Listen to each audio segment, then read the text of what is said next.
Alors que les premiers rayons du soleil filtrent à travers votre fenêtre, ou peut-être avant même que la lumière du jour n'apparaisse, quelle est la première pensée qui traverse votre esprit? Est-ce un soupir de résignation face à une journée qui s'annonce identique à la précédente? Ressentez-vous ce poids familier, cette routine qui, bien que sécurisante, semble avoir éteint la flamme de l'espérance en vous? Peut-être vous êtes-vous habitué à vivre avec juste assez. Juste assez de force pour vous lever, juste assez de patience pour supporter votre travail, juste assez de joie pour esquisser un sourire. Le murmure du découragement vous a peut-être convaincu que c'est tout ce qu'il y a, que les grandes promesses de Dieu sont pour les autres, pour ceux qui sont plus forts, plus sains, plus méritants. Vous vous battez pour avancer, mais vous avez l'impression de heurter constamment un plafond de verre invisible. Et si cette journée était différente ? Et si Dieu avait bien plus en réserve pour vous que ce que vous osez imaginer? La vérité est que l'ennemi de notre destinée n'est souvent pas l'échec spectaculaire, mais la complaisance dans la médiocrité. Nous nous installons dans une vie acceptable, alors que Dieu nous appelle à une vie abondante. Cette prière que nous allons faire ensemble n'est pas une simple formalité matinale. C'est une déclaration de guerre contre la résignation. C'est un acte de foi pour briser les chaînes de l'habitude et pour vous ouvrir à l'abondance divine qui vous est promise. Dans les minutes qui suivent, nous allons nous adresser au Dieu qui ne connaît pas de limites, pour lui demander de transformer notre perspective et de faire de ce jour non pas un jour de plus, mais le premier jour d'une nouvelle saison de faveur et de percée. Avant de formuler nos requêtes, il est essentiel de bâtir notre foi sur un fondement solide. Comprenez ceci. Le désir de Dieu pour vous dépasse infiniment vos propres attentes. Votre tendance à vous contenter de peu n'est pas un signe d'humilité, mais souvent une sous-estimation de la puissance et de la bonté de votre Père céleste. La Bible nous le rappelle de manière éclatante. Dans l'Épître aux Éphésiens, au chapitre 3, verset 20, l'apôtre Paul écrit une parole qui devrait faire trembler les fondations de notre résignation. Or, à celui qui peut faire, par la puissance qui agit en nous, infiniment au-delà de tout ce que nous demandons ou pensons. Méditez sur ces mots, infiniment au-delà. Ce n'est pas juste un peu plus. Ce n'est pas une légère amélioration. C'est une dimension complètement différente. Dieu ne se contente pas de répondre à nos prières.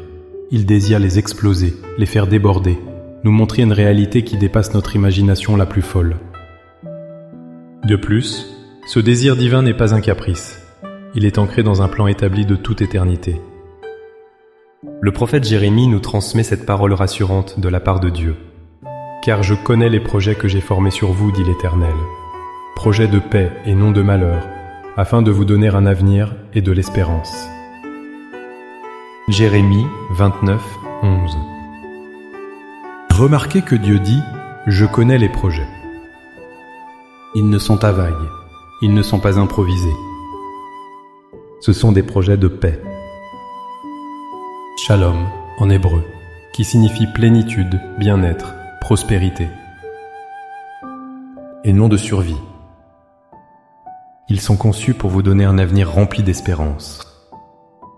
Se contenter de peu, c'est donc, en un sens, mépriser le plan grandiose que le maître architecte a dessiné pour votre vie.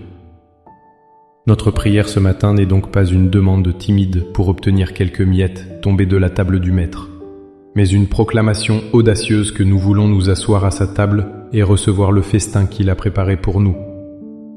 Maintenant, avec une foi ferme en cette promesse, élevons nos cœurs vers le Seigneur. Trouvez un lieu où vous pouvez être tranquille pour quelques instants. Fermez les yeux si vous le pouvez. Respirez profondément et laissez ces paroles devenir les vôtres. Priez avec toute votre sincérité, non pas comme un mendiant, mais comme un enfant bien-aimé qui s'approche du trône de son Père.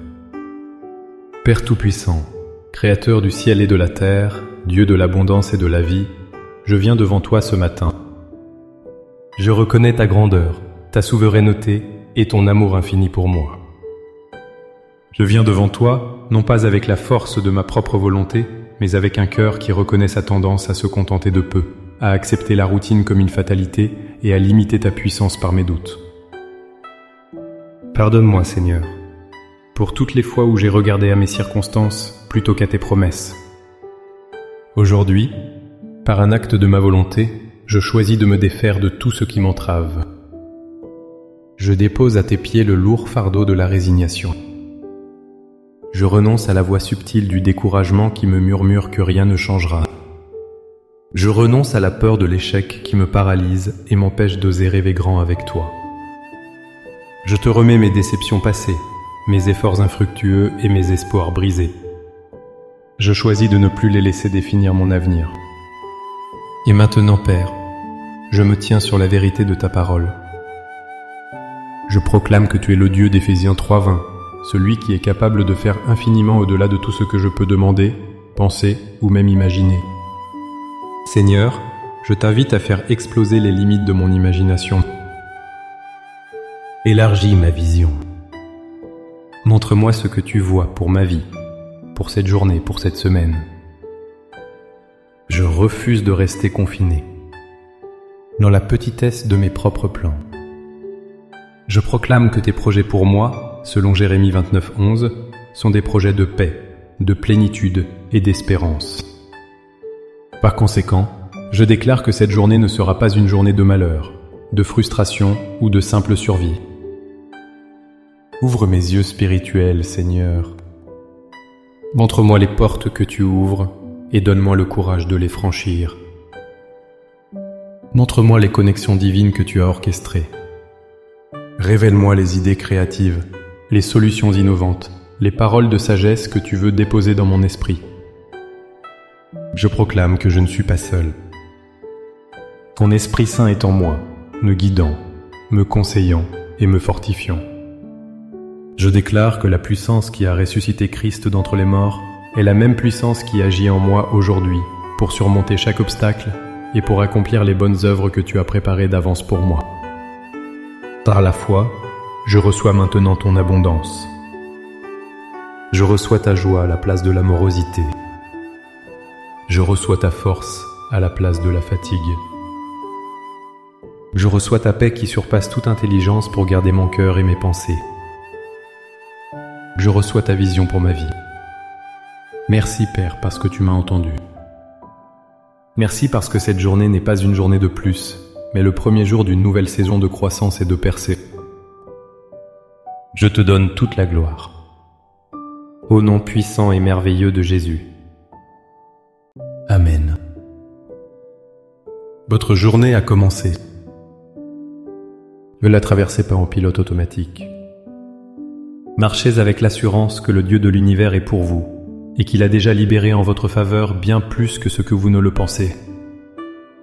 Soyez attentifs à sa voix, sensibles à sa direction et audacieux dans vos actions. Si cette prière a ravivé une flamme en vous, montrez-le en cliquant sur « J'aime ». Et partagez cette bénédiction avec quelqu'un qui a besoin d'entendre que Dieu a plus pour lui aussi. Abonnez-vous pour ne manquer aucune de nos prochaines prières et méditations, et pour continuer à grandir ensemble dans la foi.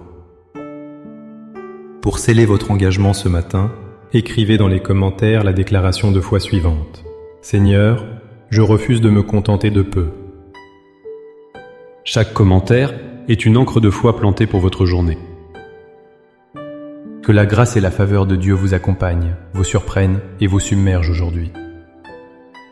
Soyez bénis.